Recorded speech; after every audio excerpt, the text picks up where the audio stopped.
በጌታችን በመድኃኒታችን በኢየሱስ ክርስቶስ ስም ሰላም ለእናንተ ይሁን። የአምላካችን የእግዚአብሔር ስም ለዘላለም የተመሰገነ ይሁን። እንግዲህ እግዚአብሔር አምላክ በሰጠን በዚህ ጊዜ ከአምላካችን ከእግዚአብሔር ጋር በቃሉ አማካኝነት ህብረት የምናደርግበትና እሱን የምናመልክበት ጊዜ ይሆንልናል። በጌታ በኢየሱስ ክርስቶስ ስም ይህንን የትምህርት ፕሮግራማችንን እንጀምራለን። እንደምታስታውሱት የሐዋርያት ሥራ ዋና ዋና ትምህርቶች መካከል ስለ መንፈስ ቅዱስ ባለፉት 2 ቅዳሜ ምሽቶች ከእግዚአብሔር ቃል ለማየት ሞክረናል። ዛሬ ደግሞ ስለ ስደትና መከራ የምንመለከትበት ሁኔታ ይኖራል ማለት ነው። የሐዋርያት ሥራ መጽሐፍ ምዕራፍ 14 ከቁጥር 21 እስከ 23 የእግዚአብሔር ቃል እንደዚህ ይላል። በዛችም ከተማ ወንጌልን ሰብከው እጅግ ደቀ መዛሙርትን ካደረጉ በኋላ የደቀ መዛሙርቱን ልብ እያጸኑ በሃይማኖትም ጸንተው እንዲኖሩ እየመከሩና ወደ እግዚአብሔር መንግሥት በብዙ መከራ እንገባ ዘንድ ያስፈልገናል እያሉ ወደ ልስጥራን ወደ ኢቆንዮንም ወደ አንጾኪያም ተመለሱ። በየቤተ ክርስቲያኑም ሽማግሌዎችን ከሸሙላቸው በኋላ ጦማውን ከጸለዩ በኋላ ላመኑበት ለጌታ አደራ ሰጧቸው ብለው መጽሐፍ ቅዱሳችን ይናገራል። በዚህ የመጽሐፍ ቅዱስ ክፍል ውስጥ በዚህ የሚሽን ስራ ወይንም ደግሞ በዚህ የሚሽን አገልግሎት ውስጥ እነ ጳውሎስ በመጀመሪያ ደረጃ ወንጌልን እንደሰበኩ እግዚአብሔር በከፈተላቸው በር እንመለከታለን። ወንጌልን ከሰበኩ በኋላ ደግሞ እግዚአብሔር ስለሰጣቸው ምርኮ ስለሰጣቸው አዳዲስ ሰዎች ነፍሳት በዚህ በእግዚአብሔር ቃል ውስጥ እናያለን። እጅግም ደቀ መዛሙርት ካደረጉ በኋላ ይላል እና ወንጌልን ሰበኩ፣ እጅግም ደግሞ ደቀ መዛሙርትን አደረጉ። ከዛ በኋላ ደግሞ ከስብከቱ ከትምህርቱ ባሻገር ደግሞ የሰጡትን የምክር አገልግሎት እንመለከታለን። ለነዚህ በክርስቶስ ኢየሱስ አምነው ለዳኑ ለነዚህ የጌታ ተከታይ ለሆኑት ደቀ መዛሙርት የሰጧቸው አንዱ ምክር ምንድን ነው? ወደ እግዚአብሔር መንግሥት በብዙ መከራ እንገባ ዘንድ ያስፈልገናል የሚል ነበር። ይሄ ምክር ሆኖ ቀርቦታ ያላቸው። ስለዚህ በዚህ የሚሽን ስራ ውስጥ ሲሰብኩ የእግዚአብሔርን ቃል ሲያስተምሩ ብዙ ሰዎችን ደግሞ ከትምህርታቸው ከስብከታቸው የተነሳ የጌታ ተከታይ ለመሆን እንደወሰኑ እናያለን። የእነዚህን የጌታ ተከታዮች ልባቸውን ለማጽናት ለማበረታት ደግሞ በብዙ መከራ ወደ እግዚአብሔር መንግሥት ልንገባ ያስፈልገናል ብለው ደግሞ ሲመክሯቸው እናያለን። ከዛም ደግሞ በየቤተ ክርስቲያኑም ሽማግሌዎቹን ከሾሙላቸው በኋላ እነዚህ ሽማግሌዎች ለጌታ በጾምና በጸሎት አደራ እንደሰጡ ነው ይሄ የመጽሐፍ ቅዱስ ክፍል የሚናገረው። ስለዚህ ከምክራቸው መካከል አንዱ ምንድን ነው? በብዙ መከራ ወደ እግዚአብሔር መንግሥት ልንገባ ያስፈልገናል የሚል ነው። እንደምታውቁት በጌታ በኢየሱስ ክርስቶስ ካመንን በኋላ ጌታችን መድኃኒታችን ኢየሱስ ክርስቶስን እየመሰልን እንድንኖር መጽሐፍ ቅዱሳችን ያስተምረናል። እየመሰልን የምንኖር ከሆነ ደግሞ ለስደትና ለመከራ የምንዳረግ እንደሆነ መጽሐፍ ቅዱሳችን በግልጽ ነው የሚያስተምረን። ኢየሱስ ክርስቶስን እየመሰሉ ሊኖሩ የሚወዱ ሁሉ ምን ይላሉ ይላል መጽሐፍ? ይሰደዳሉ ብሎ መጽሐፍ ቅዱሳችን ይናገራል። እግዚአብሔር አምላካችንን በጣም አድርገን እናመሰግናለን። እንዲህ ሁላችን እንደምናውቅ የስደት መከራ የሚለው ቃል ለእኔና ለእናንተ አዲስ ቃል አይደለም። ምክንያቱም የምንኖርበት አህጉር ቢሆን ያለንባት አገር ብትሆን ብዙ ሰዎች የሚሰደዱበት ብዙ ሰዎች መከራን የሚቀበሉበት አገር ስለሆነ ስለዚህም ደግሞ ስለ ስደትና መከራ ማሰብ ነው። በስደትና በመከራ ውስጥ ማለፍ የተለመደ ነገር ሆኖ ነው የምናየው። ይሁን እንጂ ግን የሚገርመው ስደት አስደሳች ነገር አይደለም። ስደት አስፈሪ ነገር ነው። ስደት አንዳንድ ጊዜ አሰቃቂ ነው። አንዳንድ ጊዜ ሞት አለበት። እጅግ በጣም ደግሞ ዋጋ የሚያስከፍልበትም ሁኔታ እንዳለ እንሰማለን ወገኖች። እኔና እናንተ ዛሬ የምናነሳው ጌታችን መድኃኒታችን ኢየሱስ ክርስቶስን ከማመናችንና እርሱን እየመሰልን ከመኖራችን የተነሳ ስለሚያጋጥመን አይቀሬ ስለሆነው ስደትና መከራ ነው ዛሬ አንስተን ከእግዚአብሔር ቃል የምንማረው። በእርግጥ በጣም ብዙ ሰዎች እንዴት ስደትና መከራ ትምህርት ሊሆን ይችላል የሚል ጥያቄ በአእምሯቸው ሊፈጠር ይችላል። ይሁንና ግን በዚህ በሐዋርያት ሥራ መጽሐፍ ውስጥ መልእክትም ትምህርትም አንዳንድ ጊዜ ደግሞ የቀደሙት አባቶች ምክርም የቤተ ክርስቲያን መሪዎች ምክርም ሆኖ ነው በመጽሐፉ ውስጥ ተጽፎ የምንመለከተው። ስለዚህ መጽሐፉ ትምህርት ነው ይለናል፣ መጽሐፉ ምክርም ነው ይለናል፣ መጽሐፉ ደግሞ መልእክት ነው ብለው ነው ደግሞ የሚነግረን። ምክራቸውን አንብቤላቸዋለሁ። በዚህ ባነበብነው በሐዋርያት ሥራ መጽሐፍ ምዕራፍ 14 ከቁጥር 21 ጀምሮ ስታነቡ በግልጽ ተጽፎ እናያለን። ወደ እግዚአብሔር መንግሥት በብዙ መከራ ልንገባ ያስፈልገናል የሚል ቃል ተጽፎ ነው የምንመለከተው። እንግዲህ የሐዋርያት ሥራ መጽሐፍ ወገኖች ሆይ ክርስቶስን ለመምሰል ትፈልጋለህ ወይ የሚል ጥያቄ የሚጠይቅ ይመስላል። እንግዲህ ይህን የምትፈልግ ከሆነ ለመከራ ተዘጋጅ የሚል መልእክት አለው።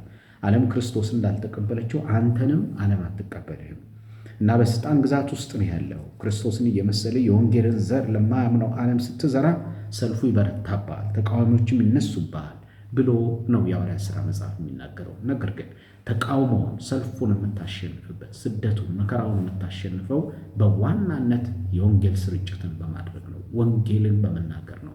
ስለ ክርስቶስ ኢየሱስ ሞትና ትንሣኤ በመመስከር ነው ይለናል የሐዋርያት ሥራ መጽሐፍ። በሌላ የመጽሐፍ ቅዱስ ክፍል ውስጥ ይመስለኛል በዮሐንስ መልእክት ውስጥ ዓለምን የሚያሸንፈው እምነታችን ነው ተብሎ በእግዚአብሔር ቃል ላይ ተጽፏል።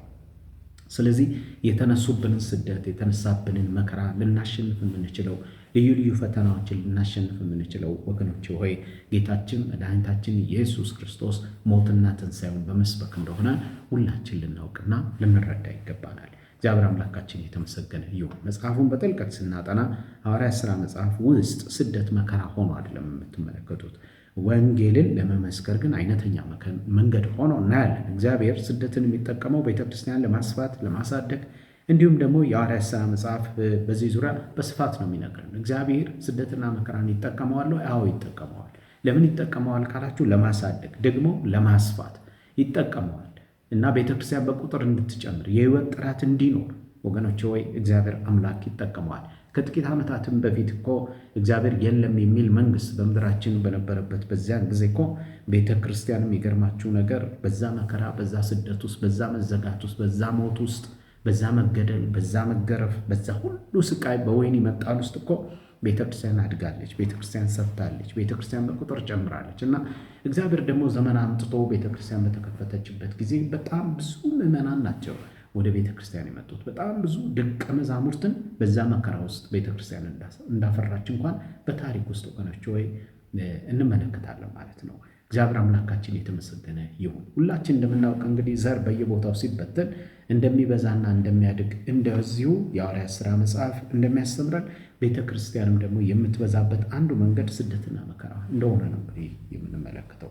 ቤተ ክርስቲያን በተበተነችበት ወንጌልን ታደርሳለች፣ ወንጌልን ትሰብካለች። አታቆምም ወገኖች፣ አታቆምም። ምክንያቱም ስደቱን መከራውን ድል ልትነሳ የምትችለው ልታሸንፍ የምትችለው በስደትና በመከራ ውስጥ ብዙ ምርኮን መማረክ የምትችለው ወንጌልን በመስበክ እንደሆነ ገብቷታል። ስለዚህ ለቤተ ክርስቲያን አንዱ ስትራቴጂ በመከራ ውስጥ ወንጌልን መስበክ ነው። ወንጌልን መስበክ ነው። ለዚህ ነው የሐዋርያት ሥራ መጽሐፍ ምዕራፍ 8 ቁጥር 4 ላይ ሲናገር ምን ይላል? የተበተኑትን ቃሉን እየሰበኩ ዞሩ ብሎ መጽሐፍ ቅዱሳችን ይናገራል። ስለዚህ ያቺ የጥንት ቤተ ክርስቲያን መከራን የምትቀበል ደግሞ በመከራ የምትጸና ቤተ ክርስቲያን ሆና ነው በዚህ በሐዋርያት ሥራ መጽሐፍ ውስጥ የምትመለከቱት ማለት ነው። መከራን ትቀበላለች፣ በመከራ ውስጥ ወንጌልን ትሰብካለች፣ ደግሞ በመከራ ምን ታደርጋለች? ትጸናለች። ባመነችበት ጌታ እንደምትጸናው የሐዋርያት ሥራ መጽሐፍ ያስተምረናል። ስደትና መከራ ወገኖች የጌታ ትምህርት ነው። ስደትና መከራ የጥንቷ ቤተ ክርስቲያን ደግሞ ትምህርት ነው እና ያቺ ጥንት ቤተ ክርስቲያን ስለ ስደትና መከራ የነበራት ምልከታ፣ የነበራት እይታ መከራ ክፉ ነገር አይደለም። መከራ ግን ትምህርት ቤት ነው። መከራ የምንሰፋበት ነው። መከራ የምናድግበት ነው። መከራ ሕይወታችንን የሚያጠራው ነው።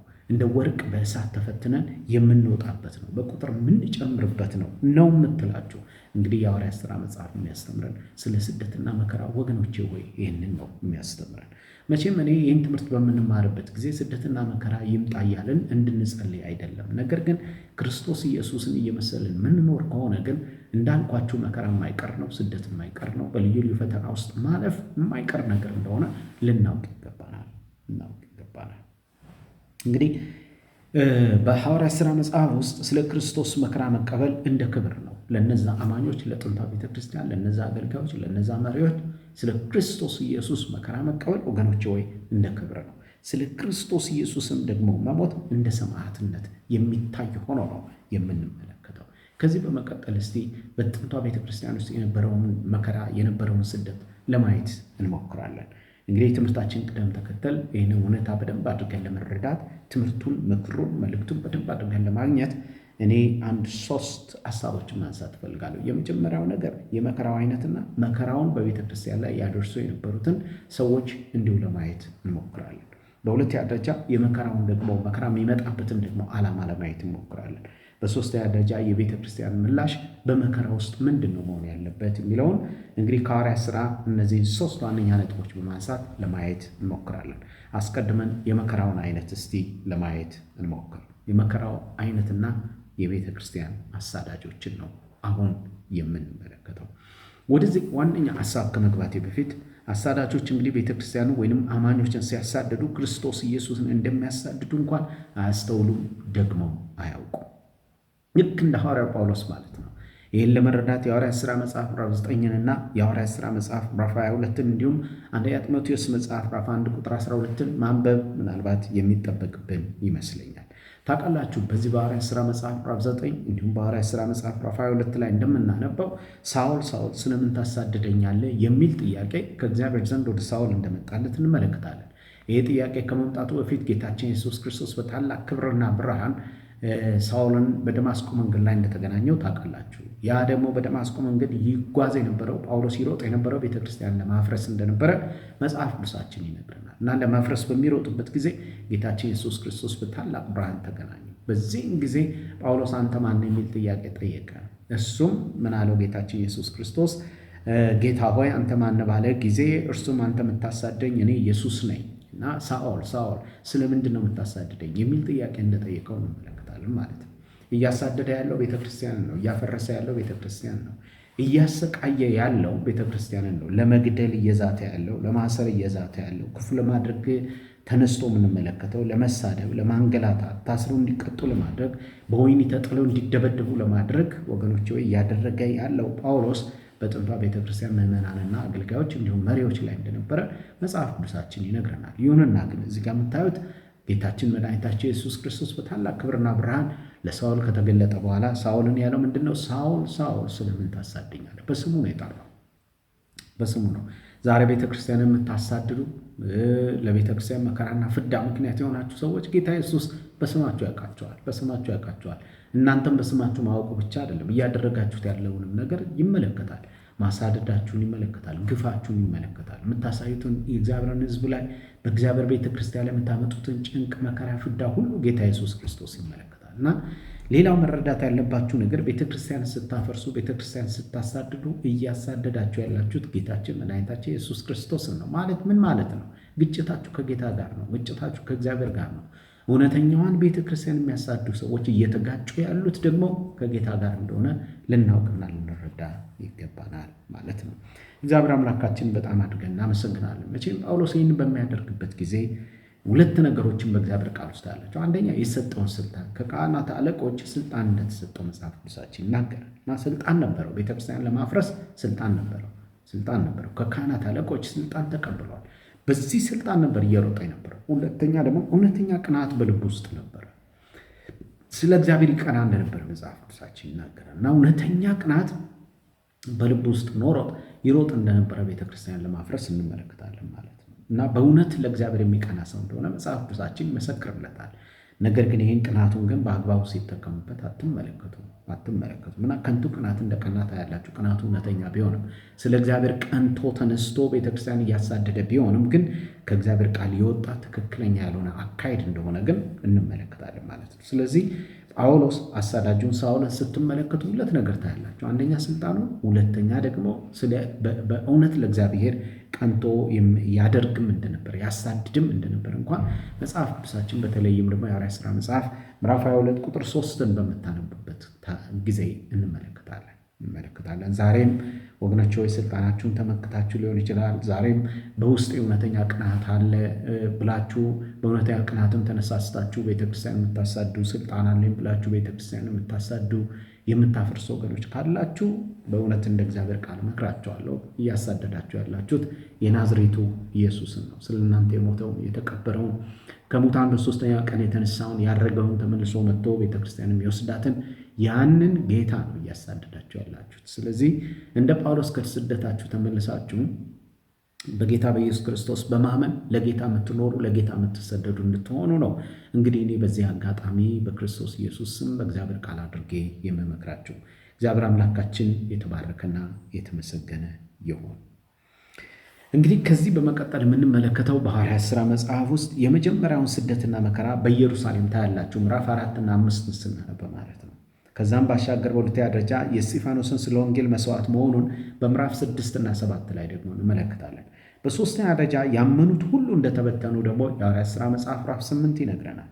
ከዛ ባሻገር ጳውሎስ ስለተቀበለው መከራ ጅማሬና ቀጣይነቱን እንዲሁም ደግሞ አፈጻጸሙን ከሐዋርያት ሥራ 9 እስከ 28 ድረስ በምታነቡበት ጊዜ በድጉ ልድምቅ ብሎ ልታገኙት ትችላላችሁ። ጳውሎስ ሊቀበለው ስላለ መከራና የመከራው አይነት በመከራ ስለ መጽናቱ ሉቃስ በዚህ የሐዋርያት ሥራ መጽሐፍ ውስጥ ዘግቦልን ነው የምንመለከተው። እንግዲህ በአጠቃላይ በሐዋርያት ሥራ መጽሐፍ ምዕራፍ 4 ቁጥር 8 በቤተ ክርስቲያን ላይ የመጣውን ሞትና መበተንን ነው የምናየው።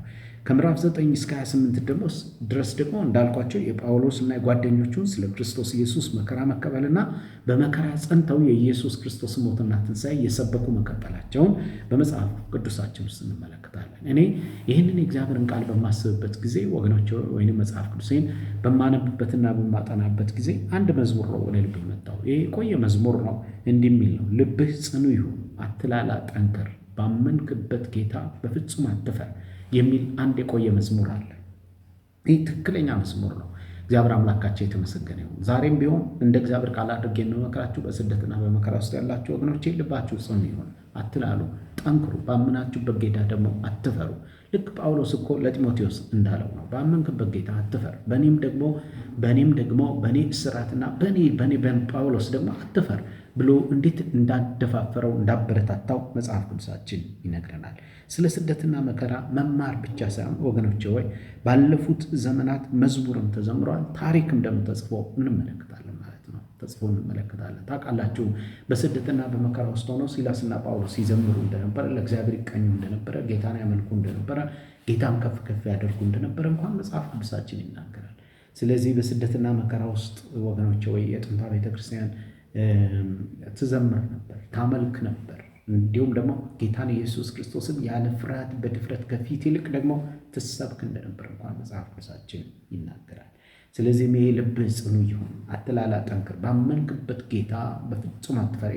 በስደት ዘመን የተዘመረ መዝሙር ይመስለኛል ወገኖቼ። በዛ በስደት በዛ አስቸጋሪ ዘመን ውስጥ እግዚአብሔር የለም በሚባልበት በዚያ ዘመን የተዘመረ መዝሙር ነው።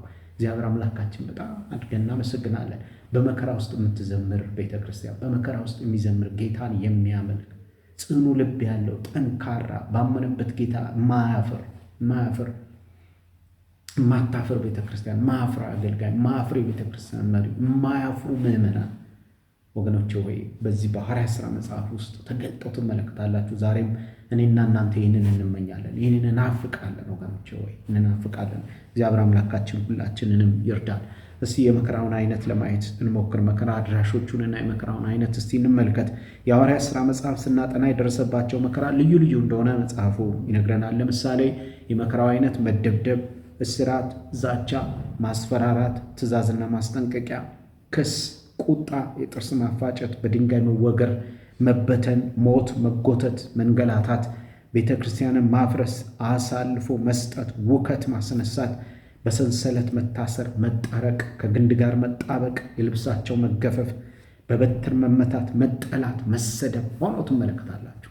እንዲህ ነው የምትመለከቱት። እኔ የሐዋርያት ሥራ መጽሐፍን በአጠቃላይ ሳጠና የመከራውን አይነት በእንደዚህ አይነት መልኩ ነው ያየሁት። ከዚህም ያለፈ ሊሆን ይችላል፣ እኔ ያላየሁት ነገር ሊኖር ይችላል። እናንተ መጽሐፍ ቅዱሳችሁን ማጥናትና ማንበብ ትችላላችሁ ወገኖቼ ሆይ ትችላላችሁ። እኔ ግን ለጊዜው ይህንን ነገር ተመልክቻለሁ። በክርስቶስ ኢየሱስ ካመናችሁ በኋላ ክርስቶስ ኢየሱስን እየመሰላችሁ ስትኖሩ ልዩ ልዩ አይነት ፈተና ይገጥማቸዋል። ልዩ ልዩ አይነት መከራ ይገጥመናል ማለት ነው። ይህ ሁሉ መከራ ታዲያ በቤተ ክርስቲያን ላይ ያደረሱት እነማን ነበሩ ብላችሁ ስትሉ መከራው በስውር ነበር። መከራው ደግሞ በግልጥ ሆኖ ከመንግስት አካላት ነበር፣ ከሃይማኖት መሪዎች ነበር፣ ከባለ ጠጎች ይነሳባቸው ነበር፣ አጋንንትን ከሚያመልኩ ጣዖት አምላኪዎች ይነሳባቸው ነበር፣ ከክፉ ሰዎች ይነሳባቸው ነበር፣ እግዚአብሔር የለም ከሚሉ ሰዎች እንኳን ይነሳባቸው እንደነበረ እንግዲህ እንመለከታለን ማለት ነው። ሁለተኛው ላነሳላችሁ መወደው መከራና ስደት በቤተ ክርስቲያን ላይ ስለሚደርስበት ዋነኛ ዓላማ የሐዋርያት ሥራ መጽሐፍ ምን ያስተምረናል? ዋነኛ ዓላማው ምንድን ነው? በሐዋርያት ሥራ መጽሐፍ ውስጥ መከራ እንደ ክብር፣ ሞት እንደ ሰማዕትነት ሆኖ ነው የምንመለከተው። እንዳልኳችሁ ዓላማው ለቤተ ክርስቲያን መስፋት፣ ማደግ፣ መጨመር። ዓላማው እምነታችን ለማጠንከር ነው። ዓላማው ትዕግስትና ትህትና ለማጎናጸፍ ነው። ዓላማው ሕይወታችን ለማጥራት ነው። ዓላማው በመከራ ውስጥ ለሚያልፉት እንድንራራ፣ እንድንሸከማቸው፣ እንድንጽናናቸው ነው። ዓላማው ለዘላለም ክብርና ብድራት እንዲያዘጋጀን ነው። ዓላማው የበለጠ ወደ እግዚአብሔር እንዲያቀርበን ነው። ዓላማው በመከራ ውስጥ ለሚያልፉት ምሳሌ እንድንሆን ወገኖች ሆይ መከራና ስደት ትምህርት ብቻ ሳይሆን ትምህርት ቤት ነው። የጥንቷ ቤተ ክርስቲያን መከራ እየተቀበለች መከራ ደግሞ ታስተምር ነበረ። መልከተዋ ስደትና መከራ ክፉ ነገር አይደለም፣ ትምህርት ቤት ነው የሚል ነው። ምንጨምርበት፣ ምንበዛበት፣ ምንሰፋበት፣ ምናድግበት፣ ሕይወታችን የሚጠራበት፣ እግዚአብሔር አምላካችን ምናመልክበት፣ ምናከብርበት፣ ለጌታ ምንዘምርበት ነው የምትለው። የጌታን ክንድ የበለጠ ደግሞ የሚታይበትም እንደሆነ የሐዋርያት ሥራ መጽሐፍ ያስተምረናል። ሶስተኛው በዚህ ሁሉ የቤተ ክርስቲያን ወይንም የጥንታ ቤተ ክርስቲያን ምላሽ ምን ነበረ? የነዛ መሪዎች፣ የነዛ አገልጋዮች፣ የነዛ ምዕመናን ምላሽ በመከራና በስደት ውስጥ ምን ነበረ ካላችሁ የሚያደርጉትን አያውቁምና ይቅር በላቸው የሚል ምሕረትን መለመን ነበር። ለዚህ አይነተኛ ምሳሌ የሚሆነን እስጢፋኖስ ነው። ሌላው ለሚያሰድዷቸው ይጸልዩ ነበር፣ እነርሱን ይባረኩ ነበር፣ እንዲሁም ደግሞ ለነሱ ፍቅር ያሳዩቸው እንደነበረ እንመለከታለን። ስለዚህ ምላሻቸው ባርኮት ነው፣ ምላሻቸው ጸሎት ነው፣ ምላሻቸው ፍቅር ነው፣ ምላሻቸው ምሕረትን መለመን፣ ስለነሱ መቃተት፣ ስለነሱ መማለድም እንደነበረ እንኳን እንመለከታለን። እና በመከራ መጽናት እና አገልግሎታቸው መቀጠልም እንደነበረ ታያላችሁ። በመከራ እየጸኑ የጌታን የኢየሱስ ክርስቶስን ወንጌል ምን ይሉ ነበር? ይሰብኩ ነበር። ሞቱን ይሰብካሉ፣ ትንሣኤውን ይሰብካሉ፣ መከራውን ይናገሩ እንደነበረ እንመለከታለን። ያለ ፍርሃት በድፍረት በፍጹም ግልጽነት የእግዚአብሔርን ቃል ይናገሩ እንደነበረ እናያለን። ሌላው ምላሻቸው ይሄ ነው። ሌላው በጸሎት መትጋትም እንደነበረ እንመለከታለን። አብረው ደግሞ በጸሎት ይጋደሉ እንደነበር መጽሐፍ ቅዱሳችን ይናገራል። ሌላ አቋም የያዙ ሰዎች ነበሩ ወገኖቼ ወይ ፍንክች የማይል አቋም ነበራቸው። ንቅ አይሉም ነበር ከአቋማቸው። እኛ የሰማነውን ያየነውን ከመናገር ዝም አንልም የሚል ብርቱ አቋም እንኳን እንደነበራቸው እንመለከታለን። እስቲ ወደኋላ መለስ ብዬ በመከራው ዘመን በእኛ ሀገር እግዚአብሔር በባህሪያው በኩል ያመጣውን አንድ መዝሙር ልነግራቸው እወዳለሁ። እንዲህ የሚል ነው። እታገላለሁ እስከ መጨረሻው እታገላለሁ፣ የአባቶቼ አምላክ ድል እንደሚሰጠኝ አምናለሁ ይላል። ይህም ደግሞ በመከራ ዘመን የተዘመረ መዝሙር ነው። እግዚአብሔር አምላካችን በእውነት ስሙ ለዘላለም የተመሰገነ ይሁን። የጥንቷ ቤተክርስቲያን አገልጋዮቿና መሪዎቿ፣ ምዕመኖቿ ምን ነበረ ምላሻቸው ካላችሁ በመንፈስ ቅዱስ መሞላት ነበር። ወደ ሰራዊት ጌታ ወደ እግዚአብሔር በመቅረብ የመንፈስ ቅዱስን ኃይል እንደገና ይቀበሉ ነበር ወገኖች ሆይ። እግዚአብሔርን ማመስገን ነበር። እግዚአብሔርን ደግሞ ማምለክ ነበር። ለጌታ እግዚአብሔር መዘመር መቀኘትም እንደነበረ እንኳን መጽሐፍ ቅዱሳችን ያስተምረናል። እግዚአብሔር አምላካችን ስሙ ለዘላለም የተመሰገነ ይሁን። ስደትና መከራው የእግዚአብሔር ብርቱ ክንድ የሚያዩበት ሆኖላቸዋል። ስደትና መከራ እግዚአብሔር ብዙዎችን ምርኮ በማድረግ ለቤተ ክርስቲያን ሲሰጥ የሚያዩበት ሆኗል። ስደትና መከራ ፊታቸው በስደትና በመከራ ውስጥ ፊታቸው አብርቷል። በስደትና በመከራ ውስጥ መላእክት አይተዋል። በስደትና በመከራ ውስጥ ጌታን አይተውታል። የነበሩበት ስፍራ፣ የነበሩበት እስር ቤት፣ የነበሩበት ቤት ተናውጧል። በስደትና መከራ ውስጥ ወደረኞቻቸው የማይቋቋሙትን አፍና አንደበት እግዚአብሔር አምላክ ሰጥቷቸዋል። በስደትና መከራ ውስጥ እግዚአብሔር በብርቱ ከነሱ ጋር ሆኖ አይተዋል። በስደትና መከራ ውስጥ ማንም ሊቋቋማቸው እስከማይችል የደረሰበትን ሁኔታ አይተዋል። ሰንሰለት ተበጣጥሷል ወገኖች ሆይ፣ የተጠረቁበት ያ መጠረቅ ከላያቸው ላይ ረግፏል። እስራት ተፈቷል። ነውጥ ሆኗል። ደግሞም ፍርሃት ሆኗል። ደግሞም መከበር ሆኖላቸው በመጽሐፍ ቅዱሳችን ውስጥ እንመለከታለን ማለት ነው። ስለዚህ በዚህ ሁሉ የጥንቷ ቤተ ክርስቲያን አማኞች ምላሻቸውን በእንደዚህ አይነት መልኩ እንመለከታለን። በዚህ በምላሽ ውስጥ አንደኛ የአማኞቹ፣ የመሪዎቹ፣ የአገልጋዮቹ ምላሽ ታያላችሁ። እግዚአብሔር ደግሞ በስደትና መከራ ውስጥ ሆኖ ለነሱ ይመልስላቸው የነበረውን ምላሽ ነው የተመለከትነው። እግዚአብሔር ይመስገን። እግዚአብሔር በነበራቸው በዛ የስደትና መከራ ውስጥ ለክርስቶስ በሚቀበሉት መከራ ውስጥ የእግዚአብሔርን ክንድ በጽኑ ተገልጦ አይተዋል፣ ተመልክተዋል። ሊካድም አይችል ማለት ነው። እግዚአብሔር አምላክ የተመሰገነ ይሁን። ስለዚህ በአጠቃላይ የሐዋርያት ሥራ መጽሐፍ ስለ ስደትና መከራ መረዳት እንዲኖርብን ያስተምረናል ማለት ነው። ትምህርት ነው፣ መልእክት ነው፣ ምክር ነው ወገኖቼ። በሁለተኛ ደረጃ ስደትና መከራ ለመቃበል ደግሞ የዘጋጀን እንድንሆን ያስተምረናል። ክርስቶስን እየመሰልክ ነው፣ እንግዲያውስ ስደትና መከራን ለመቀበል ምን በል ይለናል? ተዘጋጅ ይለናል። በሶስተኛ ደረጃ ስደትና መከራ በቤተ ክርስቲያን ላይ የጸና ቢሆንም ቤተ ክርስቲያን ግን ልትጠፋ አትችልም፣ ይልቁንም እየሰፋች እያደገች እየጨመረች ትሄዳለች የሚል ትምህርት በዚህ በሐዋርያት ሥራ መጽሐፍ ውስጥ እንመለከታለን። እግዚአብሔር አምላካችን ስሙ ለዘላለም የተባረከና የተመሰገነ ይሁን። ዛሬ በእውነት ጌታችን ኢየሱስ ክርስቶስን እየመሰላችሁ የምትኖሩ ወገኖቼ፣ ከዚህም የተነሳ በብርቱ መከራና ስደት ውስጥ ያላችሁ ወገኖች መጀመሪያ ያነበብኩትን የእግዚአብሔርን ቃል አነብላችኋለሁ። እንዲህ ይላል የእግዚአብሔር ቃል። በዛች ከተማ ወንጌልን ሰብከው እጅግ ደቀ መዛሙርትን ካደረጉ በኋላ የስብከቴ ትምህርት ወገኖቼ ወይ በስደትና በመከራ ውስጥ እያለፉ ነበር የሚያስተምሩት የሚሰብኩት እና በዛ ውስጥ ብዙዎችን እጅግ ደቀ መዛሙርት ያደርጉ ነበር። የጌታ ተከታይ ያደርጉ ነበር። ካደረጉ በኋላ የደቀ መዛሙርቱን ልብ እያጸኑ፣ እግዚአብሔር ይመስገን እያጸኑ፣ በሃይማኖትም ጸንተው እንዲኖሩ እየመከሩ ወደ እግዚአብሔር መንግሥት በብዙ መከራ እንገባ ዘንድ ያስፈልገናል እያሉ ወደ ልስጥራን፣ ወደ ኢቆንዮንም፣ ወደ አንጾኪያም ተመለሱ ብሎ መጽሐፍ ቅዱሳችን ይናገራል። እንግዲህ አገልግሎት ቀጥሏል። በስደትና በመከራ ምክንያት አገልግሎት አልቆመም። ለጌታ መኖር አልቆመም። የኢየሱስ ክርስቶስ ሞትና ትንሣኤን መስበክ አልቆመም። በስደትና መከራ ውስጥ ሆናቸው ልክ እንደዚሁ በዚህ መጨረሻ ዘመን ቤተ ክርስቲያን በስደትና መከራ ምክንያት በልዩ ልዩ ፈተና ምክንያት ወንጌልን መስበክ ማቆም የለባትም። ወንጌልን መስበክ መቀጠል አለባት እና ወገኖቼ፣ በስደትና በመከራ ውስጥ ያላቸው ወገኖቼ በመጀመሪያ ደረጃ አገልግሎታችሁን ቀጥሎ አታቁሙ። በየትኛውም አይነት ልዩ ልዩ ፈተና ውስጥ የምታልፉ ወገኖች አታቁሙ። ኢየሱስ ክርስቶስ ብቻ ነው አዳኝ። ኢየሱስ ክርስቶስ ብቻ ነው ጌታ። ወደ እግዚአብሔር መንግሥት የምንገባው በብዙ መከራ ነው። በብዙ መከራ ነው። እግዚአብሔር አምላካችን የተመሰገነ ይሁን። ይሄ የክርስትና ሕይወት ብዙ መከራ አለበት። ክርስቶስን እየመሰላችሁ ስኖሩ በተለይ ብዙ መከራ አለበት፣ ብዙ ስደት አለበት፣ ብዙ ልዩ ልዩ ፈተናዎች አሉበት። ግን ድሉ የእኛ ነው። እግዚአብሔር ይመስገን። ድል የምንነሳው ደግሞ ስለ ኢየሱስ ክርስቶስ በመመስከር ነው። መመስከራችንን በመቀጠል፣ መናገራችንን በመቀጠል፣ ማወጃችንን በመቀጠል ወገኖች በመቀጠል ነው እና እግዚአብሔር አምላክ ሁላችንንም ይርዳል። ኢየሱስ ክርስቶስ ያድናል። ኢየሱስ ክርስቶስ ጌታ ነው። ቤተክርስቲያን እያሳደዳችሁ ያላችሁ ወንድሞችና እህቶች ብትኖሩ እናንተ ፈጥናችሁ ወደ ጌታ ተመለሱ። ወደ ጌታ ተመለሱ። በእውነት እየተጋጫችሁ ያላችሁት ከጌታ ጋር ነው። እያሳደዳችሁ ያላችሁት ጌታችን መድኃኒታችን ኢየሱስ ክርስቶስ ስለ እናንተ በመስቀል ላይ የሞተውን ደግሞም የተቀበረው ከሙታን የተነሳውን ጌታ ነው እያሳዳችሁ ያላችሁትና ፈጥናችሁ ወደ ጌታ እንድትመለሱ አሳስባችኋል። እግዚአብሔር አምላካችንን በጣም አድርገን እናመሰግናለን። እግዚአብሔር ሁላችሁን ይባርክ። በሚቀጥለው ሳምንት ከሐዋርያት ሥራ መጽሐፍ ዋና ዋና ትምህርቶች መካከል አንዱ የሆነውን ደግሞ ሌላውን ሐሳብ ይዤላችሁ እመጣለሁ። እስከዚያው የሐዋርያት ሥራ መጽሐፍን እያጠናን እንድንቆይ ሁላችሁን አሳስባለሁ። እግዚአብሔር ይባርካችሁ። ተባረኩ። ኢየሱስ ያድናል። ኢየሱስ ጌታ ነው።